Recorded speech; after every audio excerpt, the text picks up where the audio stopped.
जब एक व्यक्ति बैंक और एनबीएफसी से किसी प्रकार का कोई भी लोन लेता है, व्यक्ति भुगतान करने में अगर 1 दिन या फिर 2 दिन या फिर 3 दिन की देरी कर देता है, उसको बहुत ज़्यादा परेशानियों का सामना करना पड़ता है। जैसे उसका चेक बाउंस पूरे तरीके से हो जाता है, जो ईसीएस होता है, और उसको फिर बाउंस चार्ज भी बहुत ज़्यादा पे करने पड़ते हैं। किसी व्यक्ति को बहुत ज़्यादा गालियाँ मिलती हैं रिकवरी एजेंटों के द्वारा, किसी व्यक्ति को कोई इश्यू होता है, किसी व्यक्ति को कोई इश्यू हो रहा है। आजकल बैंक और एनबीएफसीज के द्वारा बहुत ज़्यादा क्रेडिट कार्ड्स प्रोवाइड कराए जा रहे हैं इजीली, बहुत ज़्यादा पर्सनल लोन प्रोवाइड कराए जा रहे हैं इजीली। तो रिजर्व बैंक ऑफ इंडिया ने इसको लेकर के बैंकों को काफ़ी वार्न भी किया है, काफ़ी बैंकों से कहा है कि भाई आप ये जो काम कर रहे हो इसको थोड़ा कम करो, क्योंकि ये जो आप क्रेडिट कार्ड्स वगैरह प्रोवाइड करा रहे हो, ये जो आप पर्सनल लोन प्रोवाइड करा रहे हो, ये पूरे तरीके से एक खतरे वाला सौदा है, क्योंकि इसमें बहुत ज़्यादा रिस्क है। बैंक और एनबीएफसीज को पूरे तरीके से जब आरबीआई ने ये बात कही, उनको बहुत ज्यादा समझाने का प्रयास किया, तो समझ में नहीं आया।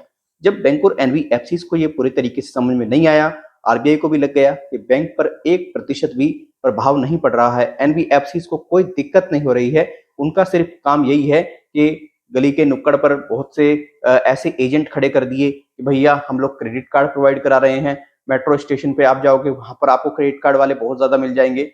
तो ये सब चीजें देख करके आरबीआई को लगा कि इस पर पूरी तरीके से रोक लगाना बहुत ज्यादा जरूरी है। अगर इस पर रोक ना लगाई गई तो बहुत सारी समस्याएं आने वाले वक्त में बनती चली जाएंगी और आम व्यक्ति का जो पैसा है वो सुरक्षित नहीं रहेगा।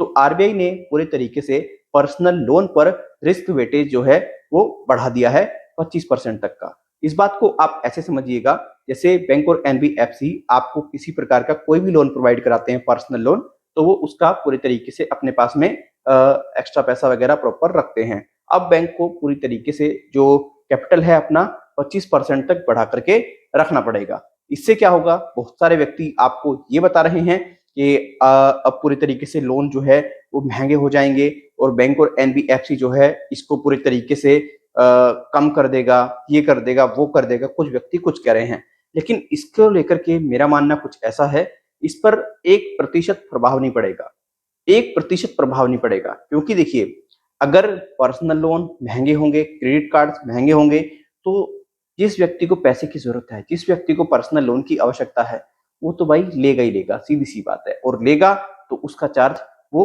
ग्राहक से चार्ज ले लेंगे, राइट। तो ये समस्या ग्राहक पर ही आकर के पूरी तरीके से बन जाएगी। लेकिन अगर व्यक्ति कह रहे हैं कि हाँ भाई पूरे तरीके से कम होगा पर्सनल लोन वगैरह, देखने वाली बात होगी कम होता है या नहीं होता है। देखिए हाल ही में आप लोग जानते होंगे, रिजर्व बैंक ऑफ इंडिया पूरे तरीके से इन बैंक और एनबीएफसीज को खतरे में डाल रहा है, इनको पूरे तरीके से ट्रैक कर रहा है, इनकी पूरे तरीके से हर एक्टिविटी पर नजर रख रहा है बहुत अच्छी तरीके से।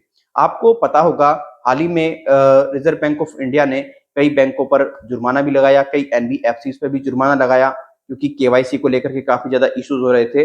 अभी हाल ही में बजाज फिनसर्व को लेकर के भी आपको पता होगा, बजाज फिनसर्व के द्वारा एक ईएमआई नेटवर्क कार्ड दिया जाता है। उस ईएमआई नेटवर्क कार्ड की जो ऑनलाइन ट्रांजेक्शन है वो टेम्परेरी बेसिस पर अभी बंद कर दी गई है। क्यों कर दी गई है? क्योंकि उसमें भी बहुत ज्यादा इश्यूज थे और इश्यूज उसमें हैं। जब तक वो पूरे तरीके से आइडेंटिफाई करके प्रॉपर तरीके से चेकआउट करके पूरी तरीके से आरबीआई क्लियर नहीं कर लेता, तब तक वो कार्ड ऑनलाइन ट्रांजेक्शंस के लिए एप्लीकेबल नहीं होगा। जैसे आप अमेजोन पर या फ्लिपकार्ट पर उस कार्ड से शॉपिंग नहीं कर पाएंगे। तो देखिए रिजर्व बैंक ऑफ इंडिया को जो काम करना चाहिए वो आज से कुछ टाइम पहले कर देना चाहिए था, जिससे कि दिक्कत परेशानी ना बने।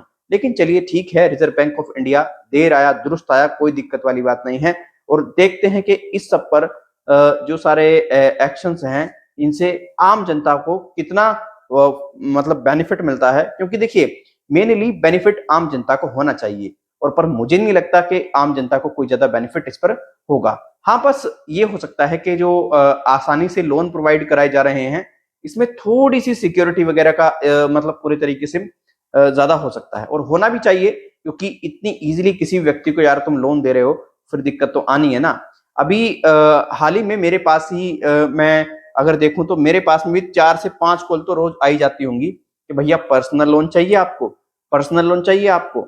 अभी मैं एक आईसीआईसीआई का एक क्रेडिट कार्ड भी यूज करता हूं, तो अभी समथिंग मुझे 2-3 घंटे पहले मेरे को एक कॉल आती है, वो कहता है तुमको 2,90,000 रुपए का लोन चाहिए। मैंने कहा हाँ भाई मुझे तो लोन वगैरह की कोई रिक्वायरमेंट है नहीं, तू कैसे कह रहा है कि लोन चाहिए? नहीं सर, आप क्रेडिट कार्ड वगैरह यूज करते हैं तो आपका रिकॉर्ड वगैरह अच्छा है, तो आपको लोन की जरूरत हो तो आप ले सकते हैं। मैंने कहा भैया क्यों मुझे जाल में फंसा रहा है यार, मुझे नहीं चाहिए।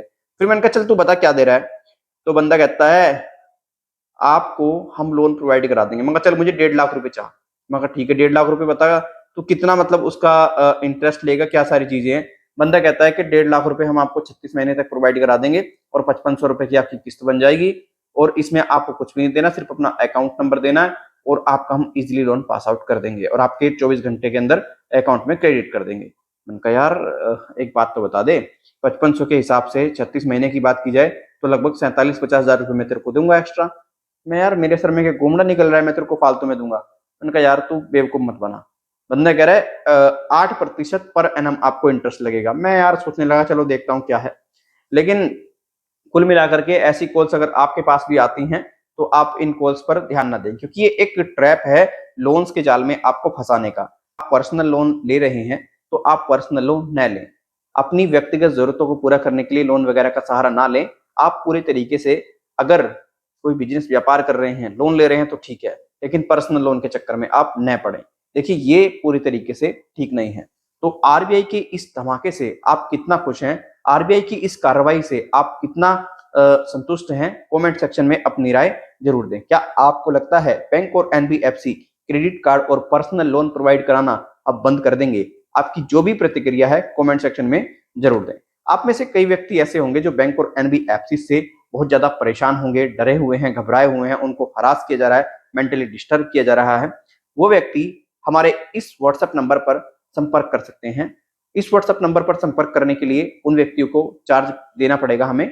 चार्ज यहाँ पर ये नहीं कि हम उनसे 1000 रुपए ले रहे हैं, 2000 रुपए ले रहे हैं, 3000 रुपए ले रहे हैं, 4000 रुपए ले रहे हैं।